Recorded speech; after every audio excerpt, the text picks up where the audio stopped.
It's a good way of starting to teach something and everybody coming together. Okay, I'm just going to introduce and I'm going to probably explain a little bit of introductions, and then I'll be sitting for some time, and then I'll leave.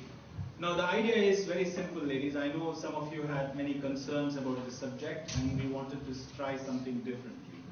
And what is now happening is our friend Sunny, hi Sunny, he is recording us, and this will also go in the Blackboard Vista site.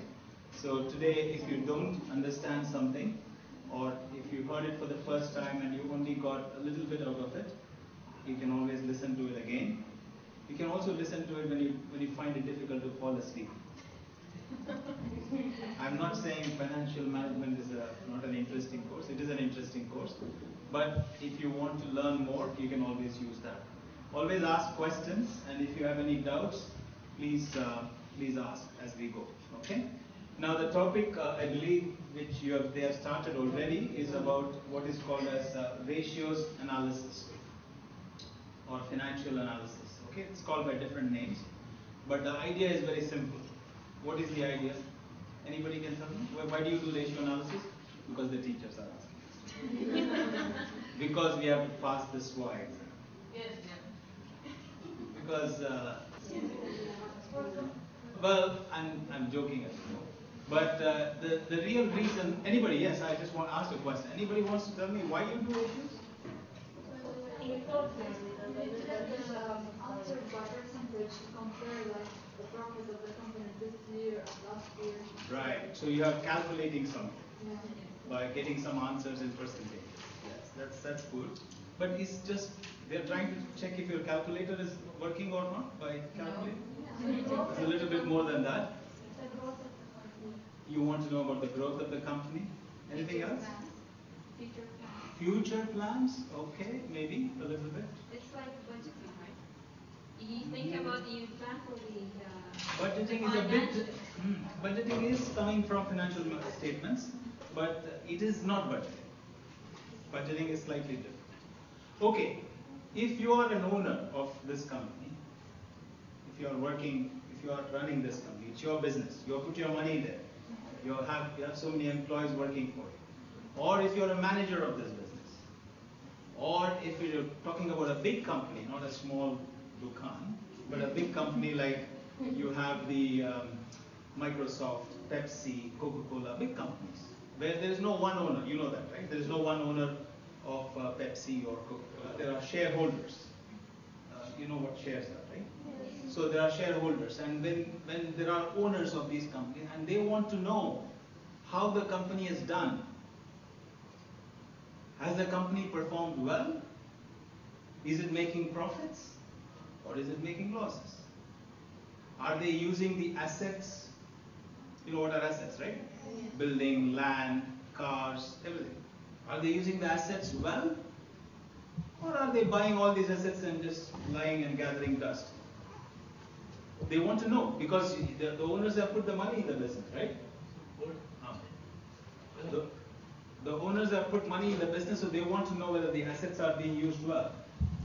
Whether they have borrowed too much money from the bank, or they have borrowed less money from the bank.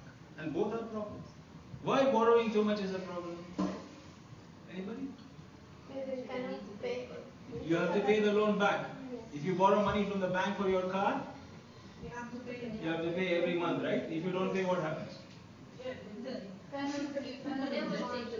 First, they will take your car, and then they will sell your car off. But otherwise, they will send you a green car. You know what's a green car, right? Yeah. You know which one is it?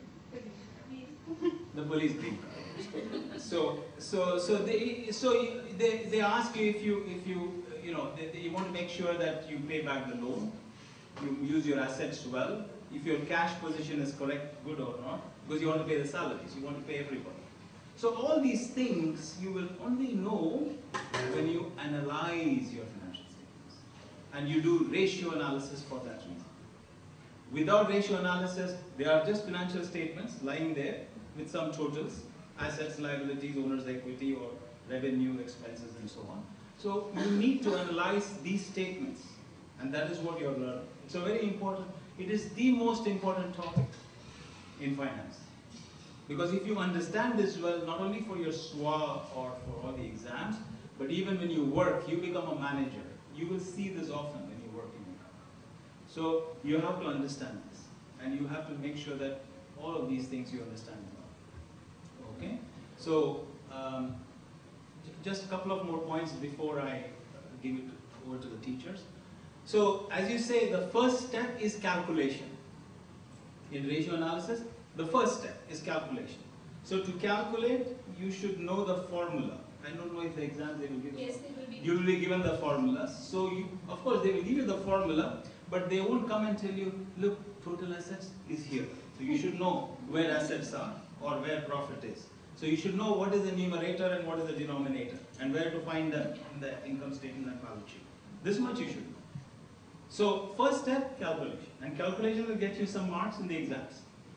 But more than calculation, and correct me if I'm wrong, if I'm not saying this correctly, more than the calculation is your understanding of what you have calculated. So first you calculate, then you say, is it going up, going down, remaining same, is it good or it is not good? This is the second step. And the third step is to analyze and give more information to tell the person who's marking your paper that you are not just calculating and saying it's good or bad, but you're giving more reasons. You're providing more information. Why? Because then they know that you've understood it. Do you understand that? So there are three steps. Usually I tell my students when I teach financial management, and please correct me if I'm wrong. There are three steps: calculations, understanding your calculation, and analysis. And you should do that, all the three of them, when you attempt your answers.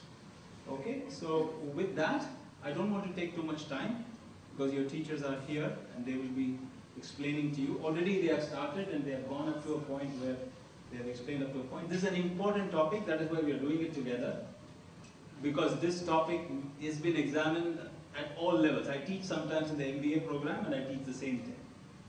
So not only at your bachelor's level, even at the master's level, this topic gets covered at a different detail. But you need to know this. Okay? So pay attention, and as you are paying attention right now, and take down notes, study, use your time wisely. And if you have any questions, please ask your teachers. They are there to help. Okay, ladies? Do you have any more questions for me?